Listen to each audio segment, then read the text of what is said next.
तैयार कैसे करना है? पहला, आपने नोट्स पढ़ने, ठीक है। दूसरा, आपने एनसीईआरटी की 2 से 3 रीडिंग करनी है, ठीक है। कोई पूछेगा ज्यादा है तो मैं कहूंगा 4 कर लो, ठीक है, क्योंकि एनसीईआरटी वहां याद आनी चाहिए। आपने फिर क्या करना है बेटा, अपने डीपीपी सॉल्व करने, उन पे नोट कर लेना, कोई नई बात सीखते हो, ठीक है। डीपीपी 3 में भी कुछ अच्छे क्वेश्चंस हैं जो मैं डिस्कस करूंगा, तो वो कर लेने आपने। पेपर इजी आएगा ये आपको भी पता है, मुझे भी पता है, लेकिन हमें हल्का सा लेवल अपना बढ़ा के रखना है ताकि वो मुझे इजी लगे हर वक्त, क्योंकि बायो में टाइम सेव करेंगे तभी बाकियों में इंक्रीज करेंगे, क्योंकि फिजिक्स का पता नहीं अचानक से मुश्किल आ गई तो फिर कुछ दिक्कत हो सकती है। तो अभी फिलहाल ट्रेंड ये आसान आएगा, अपनी एनसीईआरटी पढ़ो, कोई एक्स्ट्रा क्वेश्चंस मत बनाओ बहुत ज्यादा, 300 200 250 क्वेश्चन बहुत है।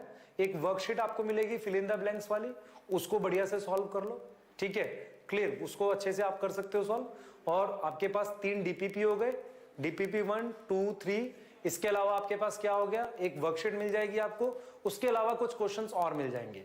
तो आप टोटल एक आपका क्या बन जाएगा पैकेज, जितना आपको करना है, ठीक है। अगर आपको लगे कि भाई हमें और भी पढ़ना है, जिसका मन करे सर स्टडी मटेरियल भी दे दो, कोई कुछ और दे दो, तो भाई एनसीईआरटी पढ़ लो, नहीं तो इस साल भी नहीं होगा। क्लियर बोल रहा हूँ, ठीक है, मैं बिल्कुल एकदम क्लियर बोलता हूँ, ऐसा कुछ नहीं है, आपको एकदम क्लियर बोल रहा हूँ कि please stick to the NCERT. मैंने जहां जहां एनसीईआरटी पढ़ाई है ध्यान से सुनो, ध्यान से पढ़ो और टॉपिक फिनिश करके मतलब आगे बढ़ो। दूसरी चीज ये बेटा कि बहुत सारे बच्चों को लग रहा है कि ये यूनिट वाइज मूव करना चाहिए। असल में क्या होता है कि हम लोग यूनिट वाइज अगर मूव करेंगे तो चीजें बहुत ज्यादा ऐसी हो जाएंगी, ये यूनिट पढ़ा दी वो वीक रहेगी वो स्ट्रांग रहेगी। दूसरी प्रॉब्लम ये है कि टॉपिक्स डिवाइड होते हैं तो हमें ऐसा करना होता है, ये पढ़ा रहे हैं, ये लोग पढ़ा रहे हैं ऐसा करके, तो इस वजह से यूनिट वाइज नहीं चला पाते हैं कई बार चीजों को। लेकिन हम चैप्टर वाइज चला रहे हैं, तो आपको कैसे फायदा होगा, फायदा ये होना है कि भाई ठीक है आपने चैप्टर किया, आ गया, आगे चल रहे हैं। क्लियर? तो मेरा ये मानना है आपको बहुत सारी चीजें आ गई, फोकस करो।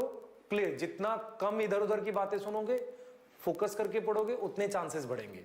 जितना ये सुनोगे ये बना लूं वो बना लूं, उससे नहीं करूं, एनसीईआरटी पढ़ लूं, सिर्फ ये होता है। मैं बार बार ये बोलता हूं, जैसे मैं एक एग्जांपल आपको दे देता हूं। बच्चे क्या करते हैं, अभी पढ़ते पढ़ते मान लो वो एक्स पढ़ रहे हैं, तो उनको ऐसा लगता है कि मैं एक्स छोड़ के वाई पढ़ूं। हम आपको एक्स पढ़ा रहे हैं तो पहले एक्स पढ़ लो, जिसके पास टाइम बचता है फिर वाई पढ़ना। क्लियर? अगर हम एक्स प्लस वाई पढ़ा रहे हैं तो आप यही पढ़ो, जेड मत पढ़ने लगो, क्योंकि हमने प्लानिंग कर रखी है तो कम से कम उसके हिसाब से चल लो। अगर आपको लगता है कि ये स्लो है और टाइम और है आपके पास, तो x प्लस वाई पढ़ के फिर z पढ़ना। कुछ बच्चे y नहीं पढ़ते, x सादा पढ़ते हैं, उनको लगता है कि यार कुछ नया करना चाहिए, मजा नहीं आ रहा। मजे के लिए मत कर पढ़ो, सिलेबस कंप्लीट करो ढंग से, एक एक चीज को कंप्लीट करो। क्लियर? इन सारे लेक्चर्स के बाद आपके पास टाइम बचता है तो कुछ और उठा के याद कर लो, ठीक है। लेकिन इनको कंप्लीट करने के बाद, नहीं तो होगा क्या, 2 महीने के बाद जब ये लेक्चर्स आगे बढ़ जाएंगे तो आपको लगेगा यार उस समय ध्यान से नहीं पढ़ा, अब तो नुकसान हो गया। ये क्लियर है? मैं बिल्कुल बता रहा हूं बेटा, ये हर साल का पैटर्न है, हम देखते हैं। क्लियर? हर साल हम बच्चों से वही बताते हैं, फिर गलती करते हैं, वो फिर कहते हैं सर गलती होगी। तो करना क्या, लेक्चर्स के साथ रहो, टॉपिक के साथ रहो, टेस्ट में स्कोर करो। अगर आप सारे टेस्ट में अच्छा स्कोर कर देंगे ऑटोमेटिकली हो जाएगा। कोई ऐसा कोई तूफान बुक नहीं होती, कोई तूफान चीजें नहीं होती जिससे सिलेक्शन होता है, इन्हीं से होता है। बार बार पढ़ो, आपको अपने आप समझ आ जाएगा ये करना है। क्लियर? ठीक है, चलिए हम लोग नेक्स्ट चैप्टर में मिलेंगे। Thank you.